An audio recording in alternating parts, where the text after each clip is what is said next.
Perfeito, agora sim. Então, vamos dar início hoje a um novo tópico da nossa disciplina.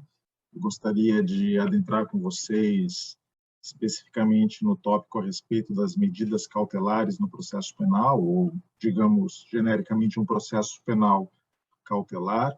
Farei aqui com vocês nosso tradicional compartilhamento de tela, para que vocês possam realizar aí o acompanhamento do nosso roteiro. Bom, essa é uma disciplina interessantíssima do nosso Direito Processual Penal 1, muitas vezes negligenciada, não apenas na academia, mas também na teoria. Nós vemos pouca produção a respeito dessa temática no processo penal, às vezes muito negligenciada, e por isso nós gostaríamos de dar aqui uma atenção especial. Bom, vejam vocês, primeiramente, que eu faço aqui um tratamento um pouco diferente daquele que é feito tradicionalmente nos manuais de processo penal. Os manuais de processo penal acabam trabalhando as medidas cautelares de forma separada, porque essa sistemática está dada no nosso Código de Processo Penal. Lá, nós temos um capítulo dedicado às chamadas medidas assecuratórias, e depois nós temos um outro capítulo dedicado às prisões no direito processual penal. Vejam, portanto, são temáticas que nós veremos aqui que formam o mesmo conjunto de pensamento, uma mesma linha teórica, né? o mesmo sistema, na verdade, mas que erroneamente estão sendo tratadas de maneira separada pelo CPP de 1941, o que faz com que nós tenhamos uma ideia de que elas não comporiam o mesmo sistema. Isso é equivocado. Na verdade, quando nós falamos em medidas assecuratórias e quando nós falamos no regime das prisões no Brasil, nós estamos falando de um mesmo sistema, o sistema processual penal cautelar, o direito processual penal cautelar. E, portanto, aqui a minha abordagem ela tentará fazer aqui a união desses dois conjuntos de propostas, para que nós tenhamos uma visão mais global, uma visão mais sistêmica dessa parte tão fundamental do processo penal brasileiro. Tá? Então, para sistematizar, para unificar toda essa matéria dispersa no Código de Processo Penal, aqui na minha aula eu chamarei o nosso tópico de processo penal cautelar. Tá? Processo penal cautelar, digamos, essa terminologia ela é pouco utilizada pelos teóricos, né? Pouco utilizada, mas para mim ela é a insígnia, o título que acaba fazendo a unificação disso tudo que nós falaremos a partir de agora. Tá? Então, o que é o processo penal cautelar? Né? Lembrem-se do que vocês estudaram em processo civil. Basicamente, muito daquilo que vocês estudaram naquela disciplina será reaproveitado aqui agora. Aquelas ideias gerais, não é? Do periculo in mora, do fumus boni iuris, isso tudo é recuperado aqui no processo penal cautelar. Mas nós teremos uma terminologia própria, nós teremos aí necessidades próprias que derivam do nosso objeto de pesquisa aqui, que é um pouco diferente, evidentemente, daquele do processo civil. Vejam, primeiro eu gostaria de iniciar, então, fazendo uma grande subdivisão. Dentro desse grande título unificador, processo penal cautelar, eu vou encontrar, então, as chamadas medidas cautelares reais, vejam, que na terminologia do CPP estão chamadas de medidas assecuratórias. Tá? Vejam, a partir ali do artigo 140 do Código de Processo Penal, nós vamos ver as chamadas medidas assecuratórias. Elas são medidas cautelares, elas são uma parte do processo penal cautelar. Né? Medidas cautelares reais.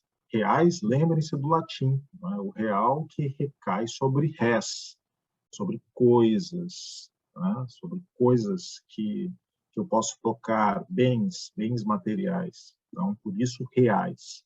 Né? Essas são as medidas assecuratórias. eu tenho um outro grande grupo de medidas cautelares que se opõem às reais porque são pessoais. Pessoais, então, recaindo sobre corpos. Vejam, os corpos.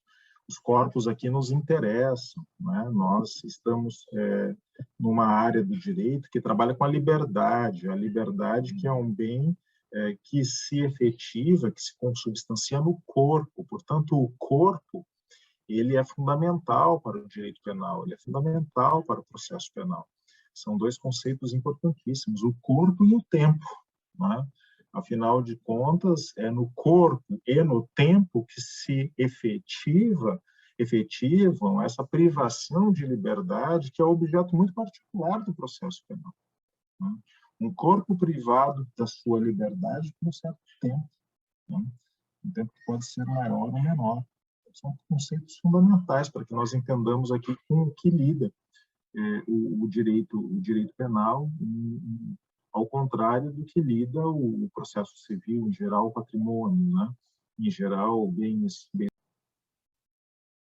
para que nós possamos aí nos localizar, né, dentro desse grande conjunto. Então, um primeiro grande conjunto das medidas cautelares reais e um segundo grande conjunto das medidas cautelares pessoais, que recaem sobre corpos. Dentro das medidas cautelares reais, chamadas de medidas assecuratórias pelo processo penal, nós vamos encontrar essas três figuras aqui que eu estou elencando: o sequestro, a hipoteca legal e o arresto. Serão aqui o objeto da nossa conversa de hoje, tá? A nossa aula ficará aqui nessas três medidas. E as medidas cautelares, dentro das medidas cautelares pessoais, eu vou encontrar dois grandes subgrupos. As medidas cautelares pessoais, porque recaem sobre o corpo, não prisionais, e as medidas cautelares pessoais, porque recaem sobre o corpo, prisionais. Vejam. Tá?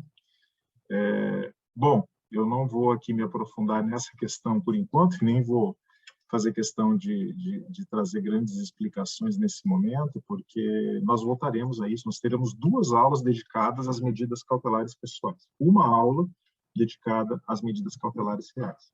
Então, voltaremos no momento oportuno, tá? Hoje eu quero ficar aqui apenas nesse conjunto. E aqui é que realmente a doutrina nacional peca, porque ela tem um grande desprezo por essas medidas assecuratórias. É evidente que, quando nós falamos em medidas cautelares pessoais, sejam elas prisionais ou não prisionais, nós temos muita jurisprudência, nós temos muita doutrina, temos muita produção acadêmica, profissional, né, a respeito disso aqui. Mas, em termos de medidas cautelares reais ou assecuratórias, né, parece que elas não são aí muito valorizadas, tanto pela jurisprudência quanto pela teoria nacional que produz conhecimento a respeito dessa temática. Tá? Então, nos dediquemos aqui às medidas cautelares reais ou assecuratórias. Bom, eu já dei uma dica, né? já disse que elas são reais porque recaem sobre res, sobre coisas, né? Isso vem desde o latim, né? Desde o direito romano, tá? E essas medidas cautelares, chamadas de medidas assecuratórias, elas encontram uma finalidade. A finalidade delas é garantir a reparação civil dos danos causados pelo crime. Bom, isso vocês já sabem lá do direito civil. Todo aquele que causa um dano a alguém fica obrigado a reparar o dano. E o crime, evidentemente, é uma conduta, seja ela comissiva ou omissiva, que inevitavelmente gera dano a alguém. Né? Nós dizemos que sempre há aí um ofendido. Ofendido esse que pode ser concreto, quando esse ofendido é um sujeito, uma pessoa, um indivíduo, como no caso do homicídio, no caso do furto, no caso do estupro, no caso do sequestro, do cárcere privado, ou nós podemos falar aí que nós temos um ofendido difuso, né, são aqueles crimes onde o ofendido é a coletividade. né? Nós não temos aí um ofendido específico, ou muitas vezes o próprio Estado, né? São casos, inclusive, onde os crimes, a criminalização primária, ela se opera colocando o próprio Estado como sendo o ofendido, nem sempre é o Estado o ofendido, como acontece, por exemplo, na sonegação fiscal, onde os valores são diretamente sonegados ao fisco, né, aos cofres públicos, mas alguns casos onde, embora você não lese o Estado diretamente, você cria um problema social, por exemplo, os crimes contra a paz pública, não é? E que geram aí um ofendido difuso. Bom, portanto, a princípio, né, se há aí um prejuízo para o ofendido, se há um dano ao ofendido, esse dano deve ser reparado, evidentemente, né? É claro que quem lida com o processo penal no dia a dia sabe que a clientela do nosso sistema penal é composta, na sua maioria, por pobres e desfavorecidos, né? E, portanto, nem sempre essa reparação do dano causado pelo crime ela se torna efetiva, ela se torna real, ou uma prática nas varas criminais brasileiras, né? É claro que eu não estou falando aqui de crimes praticados, por exemplo, dentro de organizações criminosas ou crimes altamente lucrativos, né? Onde geralmente se encontra patrimônio, né? Grandes tráficos de drogas. Eu não estou falando aqui, evidentemente, do pobre coitado lá que mora no morro, tá? E que é um varejista e que às vezes até ganha um dinheirinho com isso, né? Um dinheiro bom, mas não é o grande patrão do tráfico de drogas, aquele que tem avião, aquele que tem mansão, aquele que tem condições de ter dinheiro no exterior, de montar esquemas de lavagem de dinheiro, né? Podemos falar aqui das grandes corrupções, podemos falar das grandes sonegações fiscais, né? Praticadas por empresas, por homens ditos respeitáveis, de colarinho branco. Portanto, nesses casos específicos, né, de crimes que o Sutherland chamou de crimes do colarinho branco, né, genericamente falando, sem apontar qualquer delito em específico, que são delitos onde a atividade criminosa ela se torna altamente lucrativa, né? Ela se torna altamente produtora de proventos de crime. E que, nesse caso, especificamente, as medidas cautelares elas podem assumir aí um papel mais importante, né, nesses casos mais específicos. Coisa que você não vai encontrar, em geral, aí num processo de crime de furto, de pequeno estelionato, né, praticado contra o indivíduo. Então, você acaba não vendo isso no miúdo, mas você pode vê-lo, né, acontecendo em grandes casos, que tramitam de vez em quando nas nossas varas criminais. Tá? Então, a finalidade das medidas assecuratórias é essa: a princípio, reparar o dano causado para o ofendido. Veja, nós veremos que, em havendo sobra, né, olha, foi arrecadado um montante, desse montante foi possível reparar o dano à vítima, né? Essas sobras, em caso de condenação, evidentemente, elas serão revertidas ao sistema penitenciário, ao Fundo Penitenciário Brasileiro, serão revertidas em algumas hipóteses até mesmo, veremos nós, aos órgãos da persecução penal, né? Como no caso da utilização antecipada de bens apreendidos, portanto, isso é a sobra, né? O pagamento das custas processuais, né? Das despesas do processo, perfeito. Mas isso tudo é secundário. Isso tudo vem depois do ressarcimento ao ofendido. Ofendido que no processo penal, vocês sabem, acaba ficando abandonado, né? Nosso sistema e essa é a crítica da justiça restaurativa ao processo penal.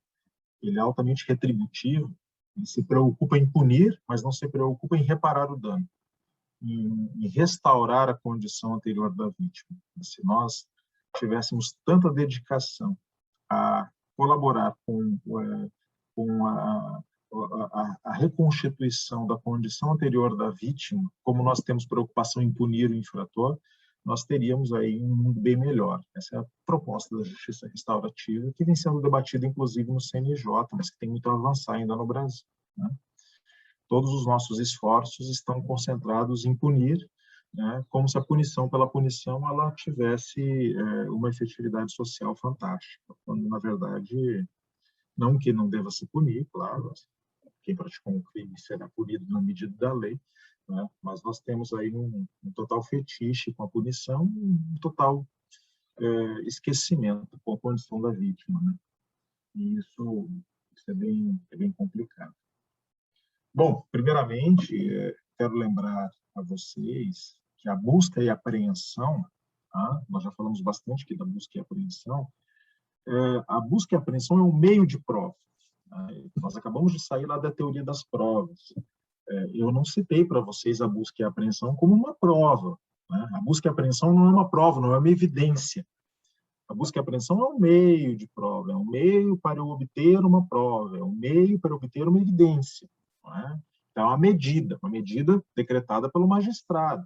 Então, o magistrado ele decreta a busca e a apreensão da possível arma do crime. O juiz decreta a busca e a apreensão da possível coisa furtada. Vejam, portanto, o juiz, quando ele decreta a busca e a apreensão, ele está tentando buscar e apreender o produto do crime, o produto ou o instrumento do crime. Vejam, essa é a sua função. E o produto e o instrumento do crime, eles têm aí uma função probatória importante dentro do processo, não é? Afinal de contas, eu sei que pela definição do artigo 158 e do artigo 159 do Código de Processo Penal, o exame de corpo de delito ele é indispensável nos crimes de dano. Então, vejam, apreender o produto do crime é fundamental para que eu possa fazer prova de materialidade no processo penal. Se eu não apreendo, se eu não tenho a apreensão do produto do crime, eu não consigo fazer o laudo de exame de corpo de delito, ou seja, a materialidade direta. Aí eu vou ficar na dependência de uma materialidade indireta. Só que a materialidade indireta, nós sabemos, ela é a prova testemunhal. E essa prova testemunhal pode ser contestada, ela pode ser falha, pode se contradizer, ou seja, pode ter tantos defeitos que acabe aí, no final das contas, não sendo crível, não ser considerada veraz, verossímil pelo magistrado e, portanto, a gente acabar ficando no vazio. Não ter sequer aí uma materialidade direta e nem uma materialidade indireta comprovada nos autos. E nós sabemos qual é o fim do processo penal quando essa materialidade não está comprovada. É a absolvição por falta ou pela falta de prova da materialidade. Não tem outro caminho. Não tem outro caminho, a não ser que você feche os olhos e finja que a materialidade não é necessária, né? Que a gente vai acontecer isso em muitos processos, quando não tem um advogado preparado para colocar o dedo nessa ferida e dizer não pode, né? Não pode. Então, a busca e a apreensão ela tem essa finalidade. Vejam, por que eu estou falando isso? Porque a busca e a apreensão ela não é uma medida securatória. Ela não se confunde com o que nós estamos falando aqui agora. A busca e a apreensão, portanto, ela é matéria da teoria das provas. Ela tem finalidade probatória. Tá? Ela deve ser estudada na teoria das provas, não deve ser estudada aqui nas medidas assecuratórias. Mas ela é mencionada porque as semelhanças são muito grandes. Não é? Muitas vezes os procedimentos, a logística é muito semelhante, e aí as pessoas acabam confundindo, mas ela não tem a mesma finalidade. Eu até, aqui para diferenciar, né, eu trago aqui para vocês uma definição, uma diferença, na verdade, entre produto e proveito do crime. Né? Nós temos que temos que ter clareza dessa diferença, tá? Para que a gente possa aí separar, por exemplo, a busca e a apreensão de um sequestro. Tá?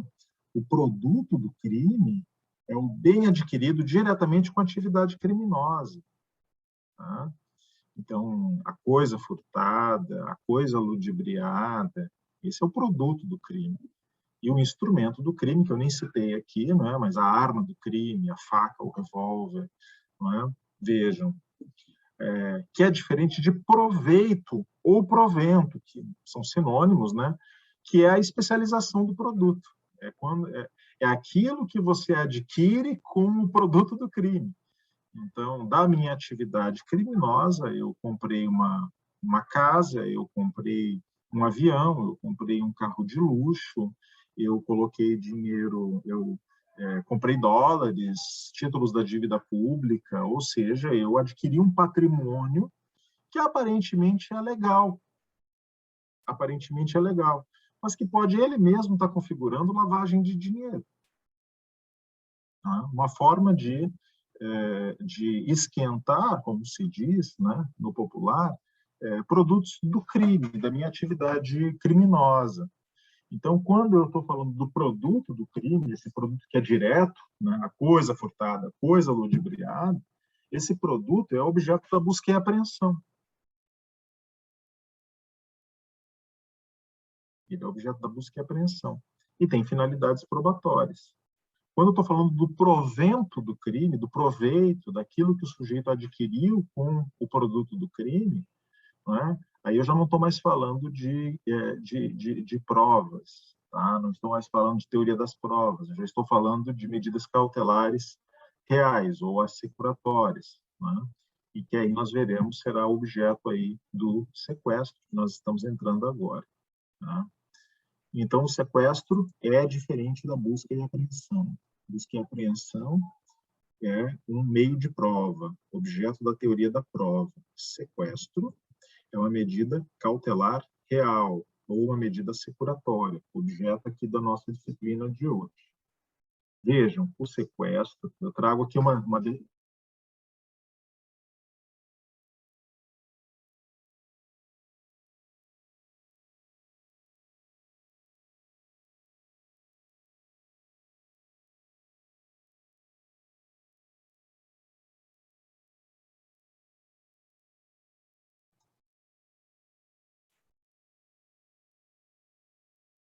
Olá, eu acho que teve uma pequena queda, né? Vocês estão agora me vendo novamente? Alguém deu um sinal de vida. Ah, que bom. Até onde que foi? Aonde que travou? Me digam.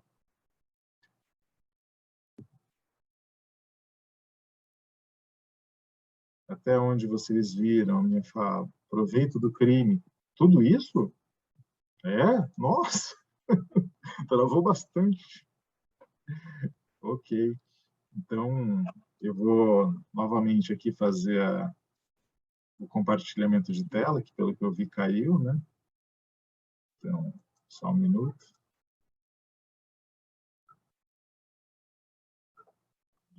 Perfeito.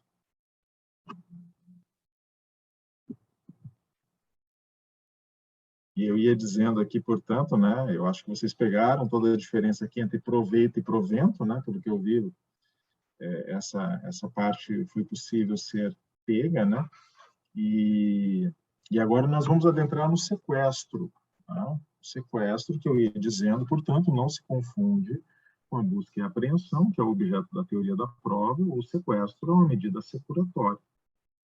E, portanto, se é uma medida securatória, uma medida que tem aí a função de garantir a reparação civil dos danos causados pelo crime. Tá? Bom, então o que é o sequestro? O que é o sequestro? Eu trago aqui para vocês uma definição, não um conceito. O conceito ele é sempre teórico, abstrato. Né? A definição ela tenta ser mais concreta. Tá? Então, porque ela traz características da coisa. Né? Então, vejam, define-se por sequestro o bloqueio ou a retirada forçada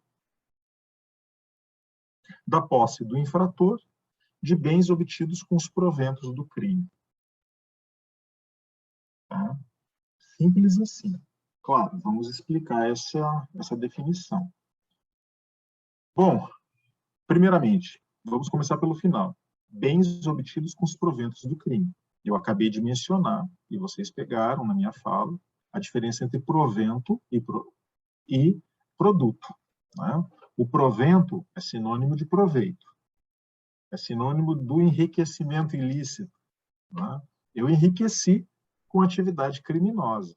Então, eu comprei casas, comprei mansões, comprei carros, comprei aviões. Isso é o provento, é o proveito. Né? Outra coisa é o produto, que será buscado e apreendido.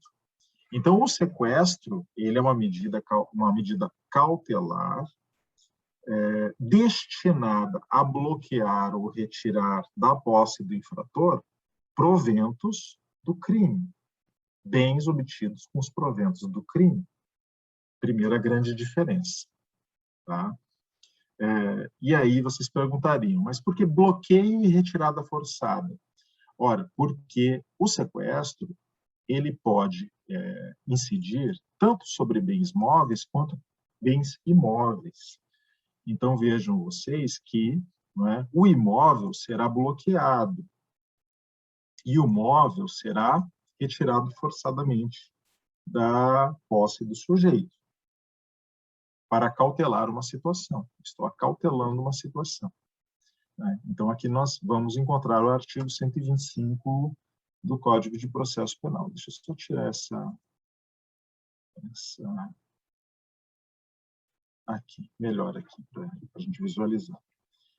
Artigo 125. Caberá o sequestro dos bens imóveis adquiridos pelo indiciado com os proventos da infração, ainda que já tenham sido transferidos a terceiro. Claro que essa tentativa de transferir a terceiros, ela acaba configurando aí uma tentativa de ocultação de bens imóveis. Não é? Se essa tentativa ela foi percebida pelo sistema de justiça, o sistema de justiça pode realizar o sequestro, ainda que em nome de terceiros. Não é? Veremos aí que tudo isso tem defesa depois, tá? Mas, por enquanto, fiquemos com isso. Mesmo que em nome de terceiros, nós podemos realizar o sequestro de bens, tá? De um infrator. Por outro lado, nós temos, evidentemente, o sequestro de bens móveis. Proceder-se-á ao sequestro dos bens móveis, se verificadas as condições previstas no artigo 126, não for cabível a medida regulada no capítulo tal, que é a busca e apreensão. Tá? Então, a busca e apreensão exclui o sequestro. O sequestro exclui a busca e a apreensão. São coisas diferentes. Eu comecei falando sobre isso aqui para vocês. Tá? Então, eu posso sequestrar bens móveis e posso sequestrar bens imóveis. Eu posso sequestrar carros e posso sequestrar uma mansão de luxo, um apartamento, qualquer coisa aí que tenha valor econômico. Bom, o sequestro é uma medida cautelar, e como medida cautelar ele é sempre provisório. Né? A medida provisória, ela não é uma medida definitiva. O sequestro se consolidará, vejam, inclusive, o pressuposto de admissibilidade da consolidação de uma decisão de sequestro é a sentença condenatória, transitada em julgado. Só depois da sentença penal condenatória transitada em julgado, eu tenho o pressuposto para que o juiz possa decidir o sequestro e dizer perde ou não perde. E mesmo assim, mesmo tendo uma sentença penal condenatória, o perdimento não é automático. Ainda vai precisar decidir. Né? Porque o juiz pode dizer, não, ele foi condenado na ação penal. Mas eu verifiquei, por exemplo, que esse bem foi adquirido legalmente. Então, ele não era passível de sequestro, não podia ter sido sequestrado, e aí? Então, tem que ser devolvida propriedade privada, né? A propriedade privada é prevista como um direito fundamental no artigo 5º da Constituição.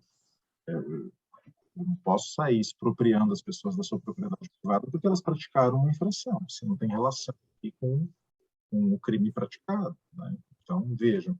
Então, eu tenho esse pressuposto. Então, vejam, tenham em mente que o sequestro é uma medida cautelar, é uma medida provisória.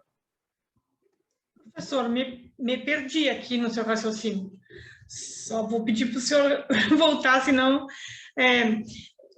a gente vê toda hora na TV que é pedido o sequestro de bens de determinada pessoa, né? Porque para evitar que os proveitos do crime, né? Que ela sumam, desapareçam, ela consiga camuflar esses coisas, esses proveitos, né? Daí o senhor diz que esse sequestro ele só é possível após transitada a sentença em julgo, né? Não, não, não, não. Eu falei que o sequestro é uma medida cautelar, provisória. Ela será tomada ou no inquérito policial ou na ação penal. Agora, o perdimento do bem, ele será consolidado após o trânsito em julgado da sentença penal condenatória. Sim, agora entendi. O sequestro ele é pedido durante o inquérito, mas o bem Ou ação ele penal. ou ação penal, e ele só perde depois. Esse bem ele fica resguardado, digamos assim. Isso, exatamente. Tá. Exatamente. Obrigada, professor. Nada. Exatamente. Ajudou a gente a esclarecer aqui a nossa matéria. Muito obrigado. Então, vejam vocês, é isso, exatamente isso, tá? Então, caberá, vamos ver aqui onde eu havia parado, eu já tinha feito essa leitura, isso. Então, vejam, eu estava dizendo, é uma medida provisória, é feita no bojo do processo, incidentalmente ao processo penal, né? Com a finalidade de garantir, ao final, o ressarcimento dos danos causados pelo crime, tá? Então, o juízo aqui é um juízo ainda muito provisório, tá? Tanto que as provas necessárias para a decretação do sequestro estão previstas lá no artigo 126 do Código de Processo Penal. Vejam como que é tênue isso aqui. Para a decretação do sequestro, bastará a existência de indícios veementes da proveniência ilícita dos bens.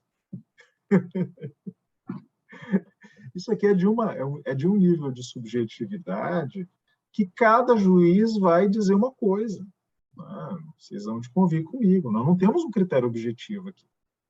Não temos. Não temos. Então, no final das contas, o que o 126 está dizendo de forma bonitinha de forma bonitinha, né? Jurídica, né? Que basta ter uma desconfiança muito grande, né? De que os bens são provenientes de fato ilícito. É isso. Né? Olha, eu desconfio que seja. Eu desconfio que seja. Eu, juiz, desconfio que seja. Então, eu vou decretar aqui. Tá? Por um lado, é isso. Por outro lado, tem uma função, afinal de contas, se existe uma desconfiança, apreende-se, não é, com a finalidade, sequestra-se com a finalidade aí de resguardar uma outra situação. Então, são bens aí que a gente tem que ponderar, né? Por um lado, viola não, digamos, abala um direito fundamental daquele que tem o sequestro contra ele decretado. Mas, diante de uma desconfiança, né, minimamente fundada dentro do processo penal, a gente pondera que o sequestro talvez seja o mal menor para resguardar também o patrimônio do possível ofendido. Então, é algo que fica aí ponderado e a gente tenta encontrar um meio termo. Tá? Encontrar um meio termo que não fira nem o direito imediatamente daquele que ainda está em estado de inocência respondendo ao processo penal, e também da possível vítima, do possível ofendido. Então, é muito tênue. Tá? Basta a existência de indícios veementes da proveniência ilícita dos bens. Agora, vejam vocês, a Constituição brasileira diz que todas as decisões do Poder Judiciário serão motivadas e fundamentadas. Então, nós não podemos permitir que o 126 seja interpretado como uma discricionariedade desregrada. Tá? Não é isso. O juiz vai ter que fundamentar. Pena de inconstitucionalidade por falta de fundamentação, porque que ele entende que existem esses indícios veementes, apontando dentro do inquérito, apontando dentro da ação, quais são os documentos, quais são os testemunhos, quais são as circunstâncias que levam ele a crer tão veementemente assim que o bem sequestrado é proveniente de atividade ilícita. Não é? Então, veja. Então, por um lado, o 126 ele é muito subjetivo, mas, por outro lado, o próprio sistema se autorregula. Nós temos sempre, como diz o Norberto Bobbio, nós não aplicamos normas jurídicas, nós aplicamos o ordenamento jurídico. Para mim, isso é de uma sacada fantástica. Esse é um dos livros que mais mudou a minha vida dentro do direito. Um livro tão simples e de uma sabedoria tão profunda, né? Tanto que ele não parte da norma, ele parte do ordenamento jurídico, ele não parte das estrelas, ele parte da constelação. Quando eu, num processo, aplico o direito, eu não aplico a norma, eu aplico o ordenamento, eu aplico o conjunto das regras. Eu faço uma aplicação conjunta, né? Uma aplicação ponderada, interpretada a partir do ordenamento jurídico. Então, não é a questão de aplicar o 126, é aplicar o 126 interpretado e ponderado e lapidado por todo o ordenamento jurídico. Portanto, em comparação com o estado levando em consideração o estado de inocência, levando em consideração a fundamentação das decisões judiciais, portanto, esse conjunto que eu aplico. Pois bem, o juiz ele pode decretar, portanto, com base nesses indícios veementes de atividade ilícita. Tá? Bom, eu já até adiantei para vocês, portanto, não estava falando aqui, né? E eu já dentro nessa disciplina, competência, legitimidade e oportunidade. Ora, competência, quando a gente fala juridicamente, processualmente falando em competência, a gente está falando quem é competente para decretar uma medida. Né? A legitimidade, quem tem atribuição para solicitar uma medida, né? E oportunidade, qual é o tempo, né? Qual é o momento adequado para isso. Então, o 127 nos dá essas três respostas. Tá? O juiz de ofício. Vejam, mais um resquício aqui do sistema inquisitorial. Né? É muito inconveniente que o magistrado, num processo de cunho acusatório, é muito inconveniente que o juiz tenha poderes de ofício para decretar sequestro. É muito inconveniente. E há que se questionar, eu sempre falo aqui, com o advento do pacote anticrime em dezembro de 2019, que estabeleceu no artigo 3A do Código de Processo Penal que o processo penal brasileiro terá estrutura acusatória, há que se questionar se, perante o 3A do Código de Processo Penal, essa primeira parte do 127 não está derrogada tacitamente. Lex posteriori derrogat lex anteriori. Tácita ou expressamente. Não é? Vejam. Portanto, há que se questionar isso, há que se fazer essa pergunta. Não é? Mas, por enquanto, ninguém falou disso. Mas vamos adiante.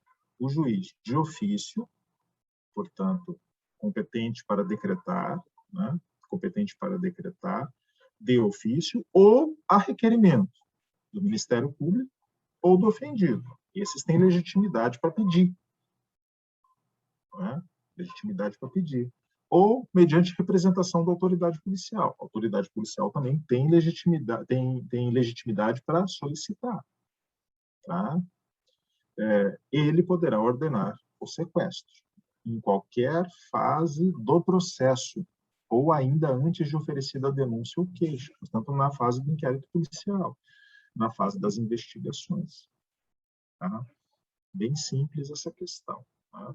O juiz tem poder para determinar o sequestro, de ofício, a requerimento do ofendido, a requerimento do Ministério Público, tanto no inquérito policial quanto na ação penal, de maneira cautelar, com base em um juízo preliminar e provisório que leva em consideração a existência de indícios fortíssimos de que o bem tenha sido realmente obtido com proventos do crime. Perfeito? Bom, se o juiz decretar o sequestro de bem imóvel, aí é uma questão que remete ao direito civil, né? Nós sabemos muito bem. Né? Para aperfeiçoar o sequestro sobre um bem imóvel, tem que inscrever no registro de imóveis, por razões óbvias, né? Nós sabemos vocês já estudaram direito civil, não sei quem deu direito das coisas para vocês, né? Quem ministrou essa disciplina. Mas é aquilo, o bem imóvel, a transferência do bem imóvel, ela só se opera pelo seu registro, pelo registro correspondente no registro de imóveis. Não, né? Senão, como é que você tem segurança jurídica? Não tem segurança jurídica nenhuma. Um instrumento contratual entre as partes é lei entre as partes, é certo, não é? O contrato de compra e venda assinado pelas partes tem poder imperativo entre as partes, mas perante terceiros não tem efeito algum. Não tem efeito algum. Então, é por isso que, né, o artigo 128 do Código de Processo Penal determina que, realizado o sequestro, o juiz ordenará a sua inscrição no registro de imóveis. Senão, não surte efeito. Senão, chega o outro ali, o sujeito transfere o bem, o outro vai, registra e diz, mas eu estava de boa fé, eu não sabia, e pode não saber mesmo, pode ser que seja uma grande mentira, pode ser que seja uma grande verdade. E aí, estava de boa fé, eu comprei o bem, não sabia que estava enrolado. E aí é aquilo, né? Você só é dono de um imóvel quando você tem um registro. Se você não tem o registro, você não é dono ainda. Não é dono ainda. Então, tem que fazer esse registro. Né? E, claro, se o bem é móvel, ele está sendo... Eu não quero usar a palavra apreendido, né? Ele está sendo retirado forçadamente da posse do sujeito, né? Que responde o processo. Tá? O artigo 129 determina que o sequestro deve ser autuado em autos apartados. Tá? Eu já falei isso aqui para vocês, inclusive quando nós trabalhamos ali os processos e questões incidentais, né? Tudo que é incidental precisa ser autuado em apartado para não atrapalhar ali o curso do processo principal, né? Só por isso. E admite embargos de terceiro. Né? Não apenas embargo de terceiro, admite também embargo do acusado, né? Do sequestrado. Nós veremos aqui na sequência. Né? Vejam que diz o 130. Né? O sequestro poderá ainda ser embargado pelo acusado sob o fundamento de não terem os bens sido adquiridos com os proventos da infração. Claro, evidente. Tudo bem. Eu estou sendo investigado ou processado numa ação penal. Investigado no inquérito ou processado numa ação penal. E o juiz determina o sequestro do meu carro. Perfeito. Mas eu vou ali e falo, espera aí. Eu embargo dizendo, mas esse carro foi adquirido com o meu salário de professor. E eu tenho como provar isso. Esse bem anterior a essa atividade que está sendo aqui imputada pelo Ministério Público na ação penal. Tá? Então, assim, ele não é um provento de crime, ele é um bem adquirido legalmente com o meu salário, protegido pelo meu direito à propriedade privada, com os meus direitos fundamentais inscritos na Constituição da República Federativa do Brasil de 88, ou ele é proveniente de uma herança que eu recebi no inventário da minha mãe ou do meu pai. Então, eu vou correr para tentar demonstrar para o juiz, não é, que aquele bem é legal. Veja. Já o terceiro, aquele que detém o bem, eu já mencionei para vocês aqui alguns casos, né? Esse vai alegar, como diz o artigo 132, a boa-fé. E vai tentar provar, olha, espera aí, eu adquiri esse imóvel, eu adquiri esse carro, eu adquiri de boa fé. É por isso que quando a gente vai comprar um imóvel ou vai comprar um automóvel, né, pelo menos a gente acaba muitas vezes não fazendo isso, né? Eu faço, né? Eu tomo esse cuidado. E agora está mais fácil de pesquisar. Pega o CPF do sujeito, né, do vendedor, pega o seu nome, vai no cartório distribuidor, pede uma certidão, até melhor do que fazer pesquisa de internet, porque essas pesquisas no EPROC falham bastante. Mas se quer ter certeza, vai lá no cartório distribuidor, do Fórum em Florianópolis pede uma certidão positiva de processos distribuídos. Vai na Justiça Federal, vai na Justiça do Trabalho, pelo menos essas três. Né? E pede uma certidão positiva de distribuições em face daquele sujeito. Tem, vai dar uma verificada. Você não sabe se de repente tem uma decisão do juiz do trabalho determinando uma penhora que ainda não foi efetivada, que não se sabe. E aí? Aí depois você pega, transfere para o seu nome e aí vem um problema. Que, embora você tenha boa-fé, você vai ter dor de cabeça. E aí vão ficar jogando para você provar a sua boa-fé. Complicador. Então, na compra de um imóvel, né, e até de um bem imóvel de valor, como é o caso de um automóvel, se cercar de certas precauções para depois evitar alguma medida que possa vir, né, atravessada e que te coloque numa saia justa. Né? Então, como que eu vou provar boa-fé? Por todos os meios admitidos em direito. Né? A prova é livre, né? Desde que seja legal, é livre. Tem que demonstrar que eu não tinha conhecimento da origem lícita do bem. Quando eu comprei o bem, eu comprei sem... Né? Acontece muito o caso da receptação, né? A gente compra o bem por um valor fora de valor de mercado. Então, que aí o judiciário vem e diz, não, mas o valor do bem era tão abaixo do mercado que você tinha motivos para desconfiar da origem do bem. Né? É um motivo. Né? Você não desconfiou? Por que você comprou? Precaução. Eu, particularmente, tomo esse cuidado. Né? Se a coisa está muito barata, desconfia. Ou pode ser golpe, ou pode ser uma origem criminosa. É perigoso, nós temos que tomar essa cautela ao adquirir um bem. Né? Aquilo que eu mencionei para vocês, a decisão. O procedimento é muito simples, é isso aqui. Né? Pedido, decreto, né?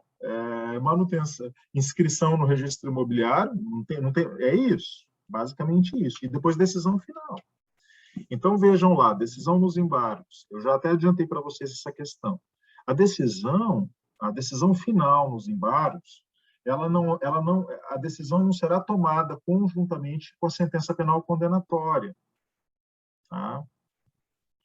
É diferente da busca e apreensão, porque na busca e apreensão eu sei, o juiz, na sentença penal condenatória, ele decreta a perda dos produtos e instrumentos do crime, conforme determina o Código Penal. Vocês se recordam lá, vocês estudaram direito penal, nesse caso é o direito penal 2, né? Quem deu direito penal 2 para vocês? Nem sei, né? Então, vocês vão se recordar lá que no direito penal 2 tem essa definição. Os produtos e os instrumentos do crime serão perdidos na sentença penal condenatória. Mas isso é busca e apreensão. O sequestro não. O sequestro tem autos apartados. Tem autos apartados. Eu preciso do trânsito em julgado da sentença penal condenatória como um pressuposto para que agora eu possa decidir os embargos. Porque não é automático. Condenou, perde o bem. Não. Condenou, agora eu posso analisar o mérito. Tem embargos lá atrás, o sujeito tentando provar que o bem é lícito. E agora eu vou ter que decidir se é questão mesmo de decretar esse perdimento ou se não é questão de decretar o perdimento. Então, somente após o trânsito em julgado da ação principal e com sentença condenatória, eu posso decidir os embargos. Tá? A decisão fica postergada para depois. Tá? Levantamento do sequestro. O que é levantar o sequestro? O que é levantar? Levantar é devolver o bem. Tá? Devolver o bem para o sequestrado. Tá? Pro sequestrado. Quando isso vai acontecer? Né? Vejam lá. O artigo 131 do CPP nos dá todas as letras. O sequestro será levantado. Primeiro, se a ação penal não for intentada no prazo de 60 dias, contado da data em que ficar concluída a diligência. Olha, o Ministério Público tem que saber. Né? Se ele solicitou o sequestro de um bem, ele tem aí esse prazo de 60 dias para ingressar com a ação penal, com a denúncia. Se ele não ingressar com a denúncia nesse prazo, o sequestro será levantado, porque o patrimônio do sujeito não pode ficar sequestrado ad eternum, tá? Porque o nosso patrimônio, a nossa garantia de sobrevivência é aquilo com o que eu como no dia a dia, com aquilo que eu sustento a minha família, e, portanto, em estado de inocência, principalmente, eu não posso ficar indeterminadamente com os meus bens bloqueados. Tá? Então, o Ministério Público tem essa obrigação. 2, se o terceiro, a quem tiverem sido transferidos os bens, prestar caução que assegure a aplicação do disposto no artigo 74. Então, eu, terceiro, de boa fé, né, que adquiri aqueles bens, e adquiri aqueles bens, e estou tendo atividade econômica com eles, ou eu comprei o apartamento do sujeito de boa fé e instalei minha família lá dentro. Tá? Eu preciso daquele bem. Ou eu comprei aqueles bens e estou usando na minha atividade produtiva, industrial, comercial, profissão liberal, sei lá. Então, eu preciso daquilo. Eu não posso simplesmente ser aí privado do gozo, do exercício do gozo daquela propriedade nesse momento. Então, uma forma de me manter na posse daquele bem é prestar caução. Então, eu vou lá e deposito em dinheiro o valor do bem. Tá? Se eu tenho essa condição. E, portanto, eu continuo utilizando o bem, né? E o juízo fica caucionado. Eu, terceiro de boa-fé, né? Esperando que ao final se decida, evidentemente, e eu possa recuperar aquele valor. Né? E, enfim, terceiro, se for julgada extinta a punibilidade, eu quero mencionar para vocês que a extinção da punibilidade ela sempre apaga a existência do crime. Uma vez que, por exemplo, o crime está prescrito, não tem crime. Não é? A prescrição, ela apaga a existência do crime. Mesmo que haja sentença penal condenatória, que é o caso, por exemplo, da prescrição retroativa pela pena concretizada na sentença, onde eu tenho uma sentença penal condenatória, condena o sujeito a uma pena de reclusão, diz que ele é culpado, só que aí eu verifico que retroativamente houve a prescrição. E essa prescrição fulmina a existência de qualquer debate a respeito da existência do crime. Portanto, a sentença ela tem que existir para deixar de existir.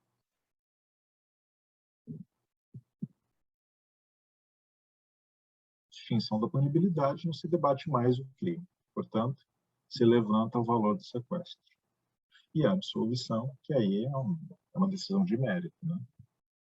Aí se decide o mérito realmente, né? E se diz, olha, é inocente, com base lá no artigo 386 do Código de Processo Penal, ficou provada a inocência do sujeito, portanto, o valor tem que ser devolvido ao sujeito, né? Do sequestro. Perfeito? Esse é o levantamento, é a devolução. Levantamento ou devolução do sequestro para as pessoas de direito. Depois nós vamos encontrar, lá no artigo 133, né, algumas regras a respeito de avaliação e venda dos bens em leilão público. Né? Afinal de contas, como vocês sabem, lá pelo direito civil e processual civil, é isso, esses bens vão ser convertidos em dinheiro, né, em pecúnia, né, para as finalidades legais, seja para você ressarcir o dano à vítima ou ofendido, seja para pagar as custas do processo, para reverter ao fundo penitenciário, isso vai ser revertido em dinheiro. Então, eu tenho algumas regras aqui que vocês podem depois fazer uma leitura, né? Transitada em julgado a sentença condenatória, o juiz, de ofício a requerimento do interessado ou do MP, determinará a avaliação e a venda dos bens em leilão público cujo perdimento tenha sido decretado. Do dinheiro apurado será recolhido aos cofres públicos, o que não couber ao lesado ou ao terceiro de boa-fé, que eu já tinha mencionado. O valor apurado deverá ser recolhido ao Fundo Penitenciário Nacional, exceto se houver previsão diversa em lei especial. Tudo que eu já tinha mencionado aqui para vocês até agora. Tá? Nós temos aqui no 12 uma previsão nova, que foi inserida aí pelo pacote anticrime, que é muito interessante, em 2019, tá? Que é a possibilidade da utilização provisória do bem sequestrado pelos órgãos da segurança pública. Tá? Muito interessante essa questão aqui, muito pouco raciocinada ainda. Eu tenho aqui algumas observações aqui que eu faço a ela. O juiz poderá autorizar, constatado o interesse público, a utilização de bem sequestrado, apreendido ou sujeito a qualquer medida securatória pelos órgãos de segurança pública previstos no 144 da Constituição, do sistema prisional, do sistema socioeducativo, da Força Nacional de Segurança e do Instituto Geral de Perícia para o desempenho de suas atividades. Vejam vocês. Portanto, é uma autorização provisória para que o Estado utilize os bens sequestrados. Tá? Todo mundo bate palma para isso. Lindo, maravilhoso. E ninguém se questiona, não é, a respeito dos impactos que isso tem em dois direitos fundamentais previstos na Constituição, que é o direito à propriedade privada e o direito ao estado de inocência. Porque até aqui estava tudo bem, até aqui eu estava super bem garantido. Agora, com o advento do 133A da Constituição, eu estou lá respondendo um processo provisoriamente, né, em estado de inocência, e os meus bens já estão sendo utilizados aí pelos órgãos de segurança pública, né? Então a gente sabe o que vai virar, né? No final, nada. Me parece aqui uma violação bastante complicada, né? Pelo menos aí vamos problematizar, pelo menos, né? Não vou aqui fazer nenhuma afirmação peremptória, mas que o meu direito de propriedade e o meu estado de inocência ficam bastante abalados aqui por essa definição, ficam, né? E aí há que se questionar se haveria legitimidade nessa definição, tá? Bom, esse é o sequestro, tá? Esse é o sequestro. É a medida mais utilizada no processo penal, a medida securatória ou medida cautelar real mais utilizada, tá? E como eu mencionei, principalmente naqueles casos, naqueles processos que lidam com uma criminalidade economicamente viável, né? Economicamente viável, muito rentosa. Mas eu tenho aí outros instrumentos também legais, né, que eu gostaria de mencionar para vocês em data de hoje. Talvez aí não com tanto impacto como o sequestro, mas muito importantes também e que surgem em algumas circunstâncias. O primeiro deles é a hipoteca legal. O segundo, na verdade, é a hipoteca legal. Tá? Bom, vejam, agora eu vou mudar aqui a estação. Muda um pouquinho a estação aqui. O que é essa hipoteca legal? Ela tem diferenças em relação ao sequestro, evidentemente, senão não teria razão de existir, né? em principalmente 2 pontos. Vejam, principalmente 2 pontos. Primeiramente, se eu estou falando em hipoteca, eu já sei que hipoteca só incide sobre bens imóveis. Isso eu já aprendi lá em direito civil. Tá? Diferente do sequestro, que pode recair sobre qualquer bem, de qualquer natureza, móvel ou imóvel, a hipoteca ela está aqui recaindo sobre bens imóveis. Né? E, por outro lado, ela não recai. Se o sequestro recai sobre um patrimônio que é considerado ilegal, a hipoteca recai sobre um patrimônio considerado legal. Veja, eu tenho aqui as duas diferenças. Sequestro, bens móveis e imóveis. Hipoteca só bens imóveis. Sequestro, bens, proventos do crime. Portanto, bens ilegais, enriquecimento ilícito. Agora, a hipoteca não. A hipoteca é patrimônio legal. Vejam, agora, a hipoteca, portanto, ela se fundamenta num título diferente. Um título diferente. Se a natureza do sequestro é evitar o enriquecimento ilícito, a função da hipoteca não é evitar o enriquecimento ilícito, porque não se questiona o enriquecimento ilícito aqui. Aqui se questiona uma questão meramente civil. Meramente civil. É meramente a observação de que aquele que causa prejuízo ao outro fica obrigado a reparar o dano. Só isso, nada mais. Então, se o ofensor ele tem patrimônio legal, a vítima pode, o ofendido pode solicitar a hipoteca desse bem imóvel com a finalidade de garantir aí o ressarcimento do dano ocasionado ao ofendido. Simples assim, tá? Simples assim. Então, aqui não tem questionamento sobre a ilegalidade do bem, origem do bem. É muito diferente. Aqui é patrimônio legal mesmo. Isso aqui poderia estar sendo realizado num processo civil, normal, uma ação de danos morais e materiais, em virtude, em decorrência do ato ilícito praticado, do crime praticado. Então, agora, aqui nós estamos muito mais próximos do processo civil, muito mais próximos do direito civil, enquanto o sequestro é uma medida criminal pura, né?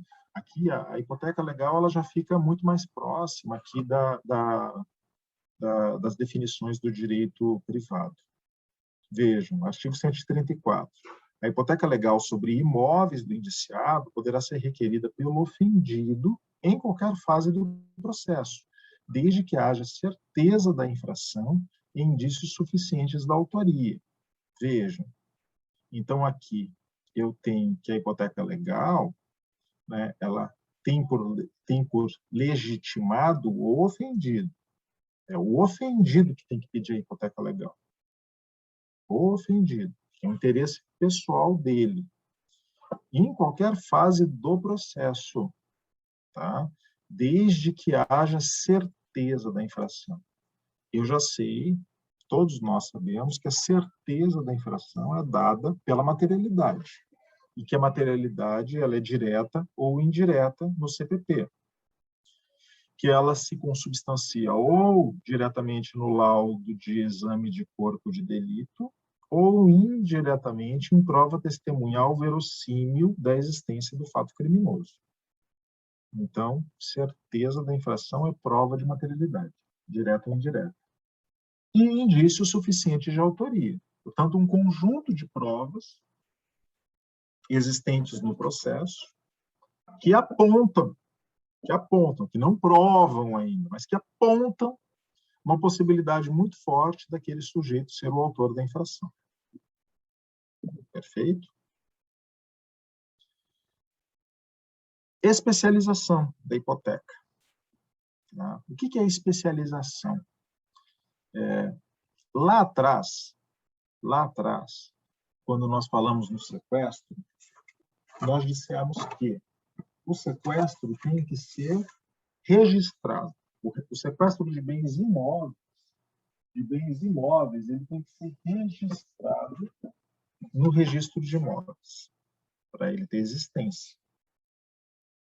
A especialização, ela é parecida, tá? Ela é parecida, mas ela é uma etapa a mais. Então, a hipoteca legal, eu também levo a registro. Claro, eu estou hipotecando um imóvel, eu tenho que registrar. O juiz tem que determinar o registro no registro de imóveis para poder ter validade em face de terceiros. Mas a hipoteca ela será também especializada, que é uma etapa a mais, não é? Que está definida lá no artigo 1489, inciso 3 do Código Civil. Tá? Por quê? Porque nesse artigo aqui, nós temos uma ordem de preferências estabelecidas. Não é? Uma ordem. Deixa eu ver se eu transcrevi aqui. Transcrevi. Vejam. A lei confere hipoteca às pessoas de direito público interno sobre os imóveis pertencentes aos encarregados da cobrança, guarda ou administração dos respectivos fundos e rendas, aos filhos sobre os imóveis do pai ou da mãe que passaram às outras núpcias, blá, blá, ao ofendido ou aos seus herdeiros sobre os imóveis do delinquente para satisfação do dano causado pelo delito e pagamento das despesas judiciais. Então, aquela ordem de especialização definida pelo Código Civil, na hipoteca, ela tem que ser inscrita já no registro imobiliário. Tá? Isso o juiz determina e, portanto, ela já é feita em função da ordem judicial no registro imobiliário. Tá? Isso é especializar. Não é apenas registrar, é também definir a ordem, é demonstrar que, em se tratando que o bem foi hipotecado com uma finalidade, a finalidade de garantir, né, ao ofendido e aos seus herdeiros a satisfação do dano causado pelo delito, conforme o artigo 1489, inciso 3 do Código Civil, portanto, com ordem de preferência. Tá? O procedimento da hipoteca é muito simples também, eu vou remeter vocês aqui à leitura dos parágrafos do artigo 135 do Código de Processo Penal. Tá? Não vamos aqui ficar desdobrando eles nesse momento. Portanto, semelhante em alguns procederes com sequestro, mas diferente em dois elementos básicos que eu mencionei para você. Enfim, o Código de Processo Penal, ele nos traz o arresto. Nós temos essas três medidas: sequestro, hipoteca legal e o arresto. O que é o arresto? O arresto, nós dizemos que é uma medida preparatória da medida cautelar, né? Então, já tenho em mente essa questão. Ela prepara a medida cautelar. Às vezes é necessário, né? Então, vejam vocês, o que é o arresto? É a apreensão, e a apreensão aqui, por exemplo, é um fato, né? Ela é fática, né? Ela é uma apreensão preparatória para a hipoteca legal ou para a penhora. Ixi, professor, agora colocou a penhora na história. Agora colocou a penhora na história. Né? E a penhora nem é objeto aqui do processo penal. Está ficando difícil. Vamos lá.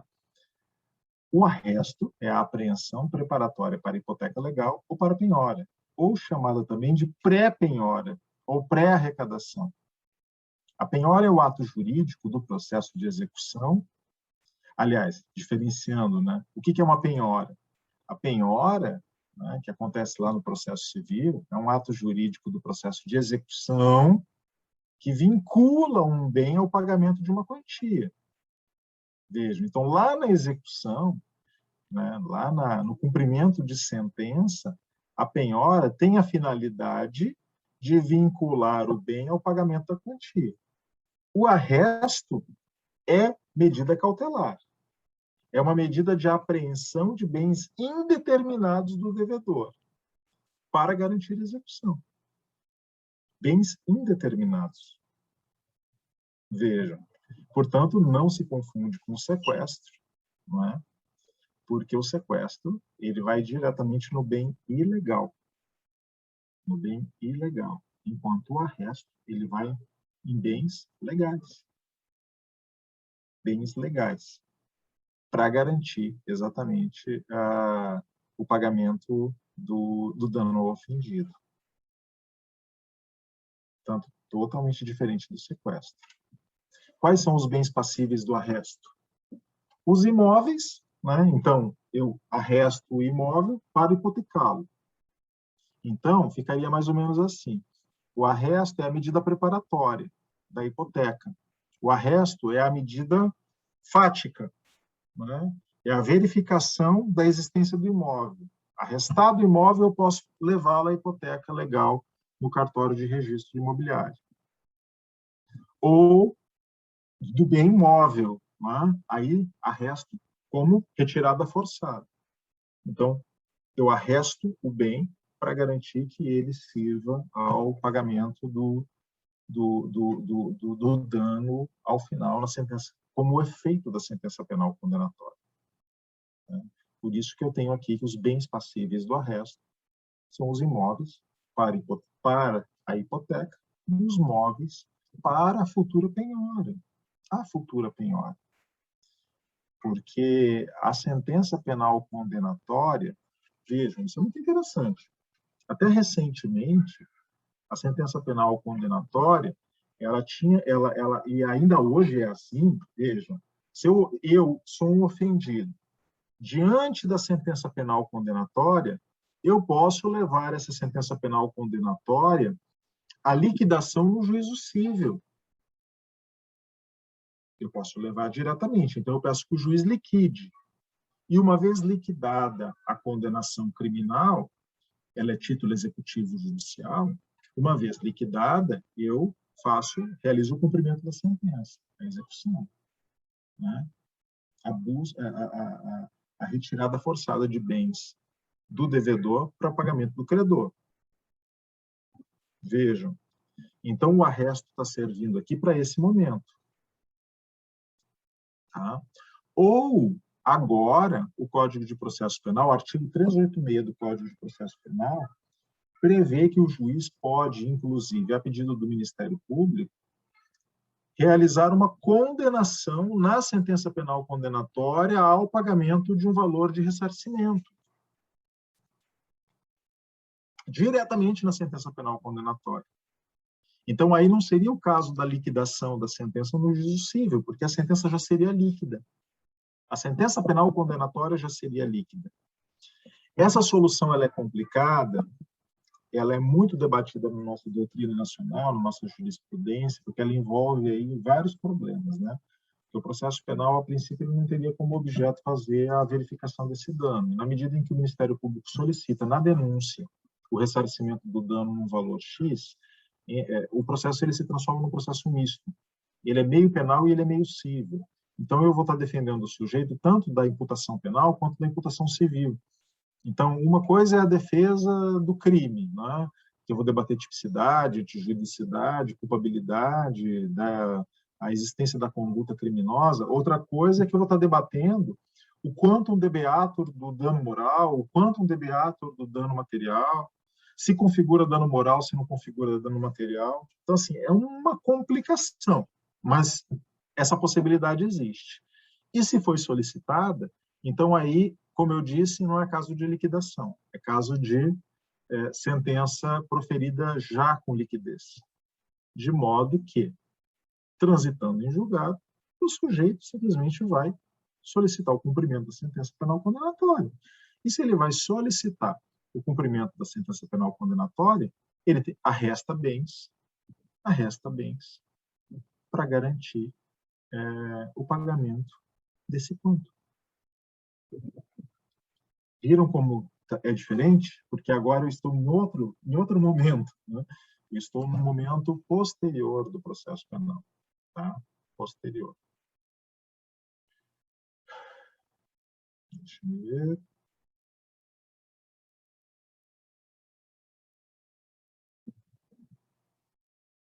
Depois vocês podem fazer aqui uma leitura. Perfeito. O artigo 137, parágrafo 2º, nos traz isso aqui, eu acho bem interessante e é justo, né? Alimentos provenientes de bens arrestados, das rendas dos bens móveis, poderão ser fornecidos recursos arbitrados pelo juiz para manutenção do indiciado e de sua família. Afinal de contas, né, o sujeito, talvez ali, a única forma de manutenção dele é com esse patrimônio. E aí, em estado de inocência, enquanto ele responde o processo, o que ele faz? Como é que ele sustenta? Se autossustenta, sustenta a sua família. Isso é dramático, viu?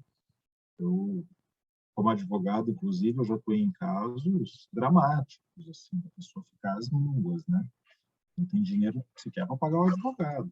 né? E até tinha patrimônio, mas ficou tudo bloqueado. Isso é um baita complicador para a pessoa. Uma situação dramática. Em questão de administração dos bens, o Código de Processo Penal não se preocupa com isso, tanto que o artigo 139 remete ao Código de Processo Civil, né? Ele diz, olha, o regime da administração dos bens é problema do processo civil, não é problema do processo penal. Tá? Ele alcança o ressarcimento das despesas processuais e penas pecuniárias, mas a preferência da reparação ao ofendido. Eu já tinha falado isso aqui lá no início da aula para vocês, né? Portanto, já estava devidamente contemplado. Também prevê o levantamento do arresto e o cancelamento da hipoteca. Quando eu falei do sequestro, eu mencionei isso para vocês. Olha, nessas situações acontecerá o levantamento do sequestro. O levantamento do sequestro é a devolução do valor sequestrado para o seu legítimo proprietário. Tá? O arresto também será levantado, tá? Ou seja, devolvido, a coisa arrestada será devolvida ao sujeito, e a hipoteca, que é um ato jurídico, será cancelada. É por isso que eu fiz essa separação aqui entre arresto e hipoteca, para vocês no início.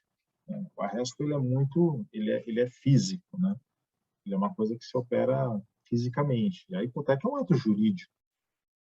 Então, o arresto é levantado, a hipoteca é cancelada no registro de imóveis, né? Mediante ordem judicial, né? Se o réu for absolvido ou julgado extinta a punibilidade. Ou seja, mesma regra que acontece lá no sequestro. Diante de absolvição ou de extinção da punibilidade, devolve o bem do sujeito. Reconstitui seu status quo ante do bem com o seu legítimo proprietário. Tá? E eu falo legítimo porque, diante da absolvição e diante da extinção da punibilidade, a legitimidade fica inquestionada, né? Inquestionada, não inquestionável, fica inquestionada nesse caso. Pode ser questionada em outros procedimentos, mas neste ela ficou inquestionada. Tá? No caso da hipoteca e do arresto, vejam, essa é uma situação muito interessante. Eu mencionei para vocês que o sequestro ele é uma medida processual penal clássica, tá? Porque ele é um procedimento que se inicia e termina perante o juiz criminal. Tá? Mesmo após o trânsito em julgado da sentença penal condenatória, o juiz criminal ele vai decidir se é caso do perdimento dos bens sequestrados ou não. Então, é uma medida que começa e termina no processo penal, é uma medida processual penal. E que o arresto e a hipoteca, elas flertam com o processo civil exatamente por essa característica. Tá? Porque elas estão lidando com bens legais. Bens legais que serão arrestados e ou hipotecados com a finalidade de garantir o ressarcimento do dano ao ofendido em virtude da definição do Código Civil brasileiro de que todo aquele que causar dano a outro fica obrigado a reparar o dano. Por essa definição. Então, é que o 143 diz que, passando em julgado a sentença condenatória, ou seja, a sentença condenatória, ela é necessária como pressuposto da admissibilidade do arresto e da hipoteca, assim como acontece no sequestro, tanto que, diante de absolvição ou extinção da punibilidade, eu levanto o arresto ou cancelo a hipoteca, reforça-se aqui essa questão, serão os autos de hipoteca ou arresto remetidos ao juiz do cívil. Então, é um procedimento que vai terminar perante o juiz do cívil. Por quê? Porque a partir do trânsito em julgado da sentença penal condenatória, a competência não é mais do juiz criminal. Acabou. Terminou a competência do juiz criminal. Terminou a competência, cessou a competência do juiz criminal. A competência dele veio até aqui. No sequestro, não. No sequestro, continua. Porque a medida é processual penal clássica. Aqui não, aqui eu estou flertando com o processo civil. Então, é até a condenação. Uma vez que condenei, tenha a sentença penal seja uma sentença penal condenatória simples e pura, que tem que ser liquidada no cível, seja uma sentença penal condenatória que condenou ao pagamento de danos liquidamente, agora a competência para o cumprimento da sentença não é mais do juiz criminal. O cumprimento da sentença, por liquidação ou sem liquidação, ela é no juízo civil. Então, o arresto e a hipoteca são remetidas para o juiz do cível, para que o juiz do cível dê sequência a esse cumprimento, mediante a solicitação do interessado, né, evidentemente, do cumprimento da sentença. Então, o juiz do cível recebe o procedimento, já tem bens aqui arrestados e hipotecados, que vão garantir o pagamento desse quantum de beatur. Aqui. A partir daqui, é comigo. Então, tem esse divisor de águas aqui que é muito interessante. E, por fim, para terminar essa fase aqui das medidas cautelares reais, eu gostaria de apresentar para vocês aqui uma temática também bastante interessante, que é a possibilidade que o Código de Processo Penal prevê desde 2012, salvo engano, que é a alienação antecipada de bens acautelados no processo penal. E eu utilizo aqui a palavra acautelados porque o Código ele fala em bens apreendidos, fala em bens sequestrados, fala em bens assegurados, né? Então, eu estou colocando aqui acautelado como um gênero. Tá? Os bens estão acautelados no processo penal. E aqui vamos fazer a leitura, porque a leitura é muito elucidativa, realmente, não precisa eu ficar explicando muito. Né? Só na leitura a gente já entende do que se trata. Então, vejam só que interessante. O 144A, ele diz assim: o juiz determinará a alienação antecipada. Vejam, vamos parar por aqui. Quando eu falo em alienação antecipada, então eu estou falando de uma alienação antes do advento de uma sentença. Então está tudo ainda provisório. É igual você falar em execução provisória da pena no processo penal, que é uma temática candente do processo penal. Afinal de contas, pode ou não pode executar a pena antes do trânsito em julgado da sentença penal condenatória? Cumprir a pena privativa de liberdade. A jurisprudência brasileira é rachada, né, quanto a essa questão. Né? Está rachada. E aí? E aí vive com decisões divergentes. Né? Não, se tem confirmação de segundo grau de jurisdição, pode executar a pena. Né? Esse foi um debate, aliás, esse foi um debate candente nacionalmente, né? E que teve aí como a jurisprudência, inclusive, mudou naquele episódio, inclusive, da prisão do ex-presidente Luiz Inácio Lula da Silva. Né?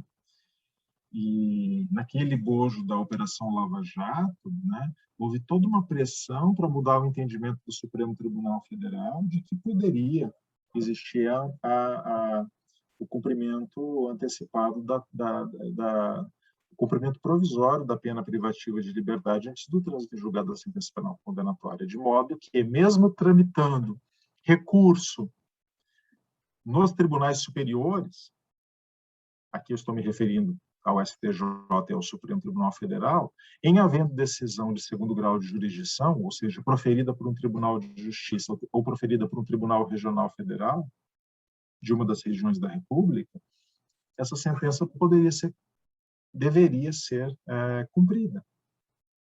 E o sujeito ficaria preso, e aconteceu nesse caso que eu acabei de mencionar, né, onde o condenado ficou cumprindo pena, né, enquanto tramitava recurso no Supremo Tribunal Federal. Né.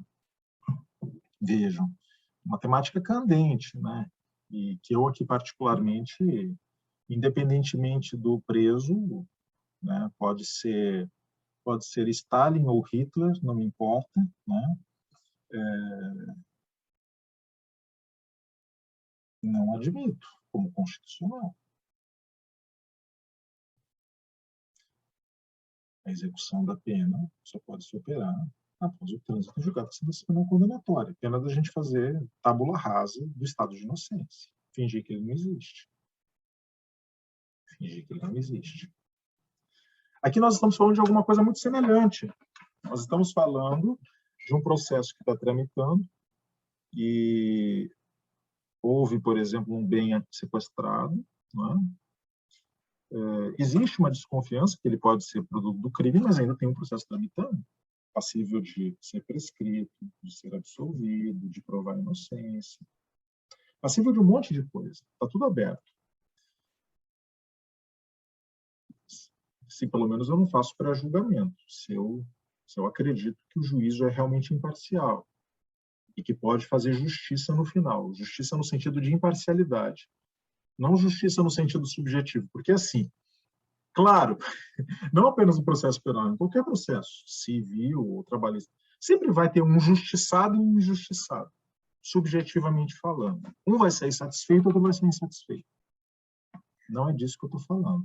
Eu estou falando de uma justiça no sentido jurídico estrito do termo, como imparcialidade, como a possibilidade de eu me defender perante um juiz imparcial, que mesmo que ele decida contra o meu interesse, eu tive a oportunidade efetiva, real, não de mentirinha, não falsa, de me defender, de expor os meus argumentos e produzir a minha prova. Porque a pior coisa que pode existir é um juízo parcial que já tem uma decisão pré-definida, onde eu já estou condenado, estou absolvido. Porque aí tudo que eu estou fazendo, em termos probatórios, é de mentirinha, é para inglês ver. Eu estou aqui produzindo prova, mas o juiz não está me ouvindo. Vocês se recordam de um juiz, eu não sei quem é, eu só lembro de ter ouvido falar o caso, que, assim, a questão de um ano atrás, ele olhou para o réu, foi gravado, rolou aí em todas as redes sociais, e lá pelas tantas, o advogado estava produzindo as provas, o réu falando, e ele falou assim, vocês podem falar o que vocês quiserem aí, porque eu não estou nem ouvindo o que vocês estão falando.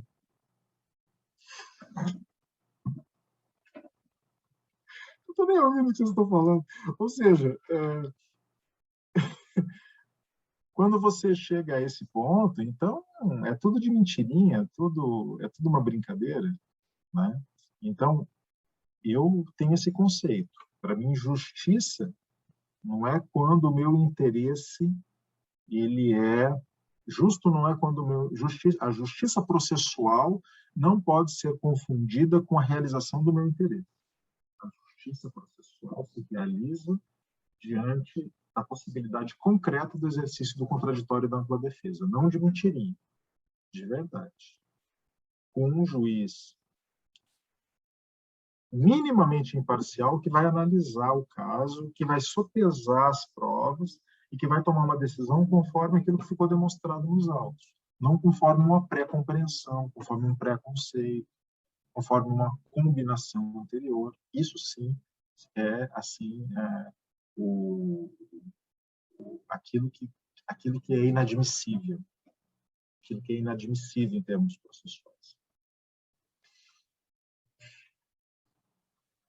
Então, vejam, o juiz determinará a alienação antecipada, portanto, no curso do processo, né, sem trânsito em julgado, para preservação do valor dos bens, sempre que estiverem sujeitos a qualquer grau de deterioração ou depreciação, ou quando houver dificuldade para sua manutenção. Vejam a ponderação disso daqui.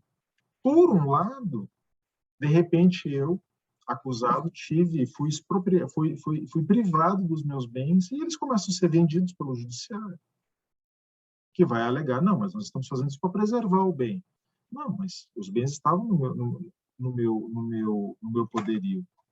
Eles estavam bem empregados. Eles iam render os seus frutos melhor conforme havia sido empregado, não agora vendidos, alienados e transformados em pecúnia e colocado numa poupança que não rende nada, né, e que vai depreciar, na verdade. Então, esse aqui é um ponto de vista, né? Do ponto de vista daquele que é absolvido no final, isso aqui é um caos. É um caos. Se eu fui absolvido no final, meu patrimônio diminuiu a metade, a um terço aqui. Só com esses atos. É um caos isso aqui. Depois eu vou pegar o que sobra. Claro, do ponto de vista daquele que foi condenado, foi justo, porque garantiu minimamente o ressarcimento do dano ao ofendido. Agora, nós não temos bola de cristal. Nós não sabemos se o sujeito vai ser condenado ou absolvido. Não sabemos. Então, vejam aqui a saia justa que processualmente nós nos encontramos. E aí o direito tem que tomar decisões e colocar instrumentos a serviço do juiz. Mas veja como que a atividade do juiz é difícil. Ele é como um dilema, né? Ele fica aqui entre esse dilema, né? Porque eu estou tomando uma decisão que vai afetar o patrimônio de uma pessoa, talvez aí, definitivamente. Definitivamente. Eu posso estar destruindo o patrimônio de uma pessoa que vai ser absolvida ao final. E posso também estar fazendo muita justiça ao definir que aquele patrimônio sirva para reparar o dano a uma pessoa, a um ofendido que teve aí, sim, um prejuízo muito grande com a atividade criminosa. Mas eu não tenho bola de cristal para definir isso, né? Então, o juiz determinará a alienação antecipada para preservar o valor dos bens sempre que estiverem sujeitos a qualquer grau de deterioração ou depreciação, ou quando houver dificuldade para sua manutenção. Lembrando aí que a inflação no Brasil voltou, né? E nós sabemos aí que mesmo o CDB não está garantindo a correção monetária adequada aos valores aplicados. O leilão far-se-á preferencialmente por meio eletrônico. Os bens deverão ser vendidos pelo valor fixado na avaliação judicial ou por um valor maior.